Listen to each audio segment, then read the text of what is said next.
Hello, it's Jason Hunter, and I'd like to talk to you about how to monitor Amazon DynamoDB operation counts using Amazon CloudWatch. What we see here is a DynamoDB console in the AWS environment.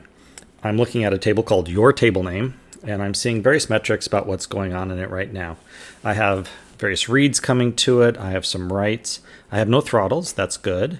I can tell my latency, how long my gets are taking, millisecond latency, my puts, my queries, and other things.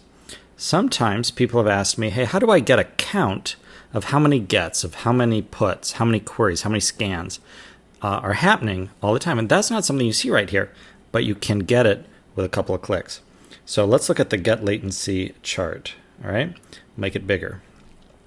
We see here gets take about 1.2 milliseconds. The batch gets take about 2.6. All right, here's what we do. We go up here to the statistic, change it from average to sample count. So now instead of asking for what's the average latency, we say how many latency measurements did we get, which is actually going to be the number of get calls that were made. So we see about 900 get calls and 600 batch get calls at the peaks here. All right. Same thing can be done for the others. If we go to query, we open it up, we can say, okay, show me the sample count of my queries. Oh, about 1,400, 1,500 queries per second at my peak.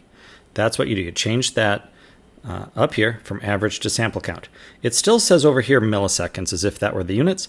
It's not though. We're getting the count of how many millisecond measurements we got. And if you're thinking, I kind of want all this on one dashboard, you can get that. This is a dashboard I created, which shows all the different operations in one place. So I can see at this one time period, I had 5,345 queries, 3,213 get items, etc. All right. I get this by making a JSON construct here. And I shared this with you on a blog. I wrote about this in a blog, and I provide this JSON to you. If you put this JSON in here for your dashboard, you'll get the same dashboard as I have. And right here, I'm doing a period of 300, which is 300 seconds. So this is every 5 minutes, different than the 1 minute period. And this is how many requests that I'm getting for every 5 minute period. It's that easy. Change the statistic from average to sample count, adjust your period, and possibly put it into the dashboard if you'd like.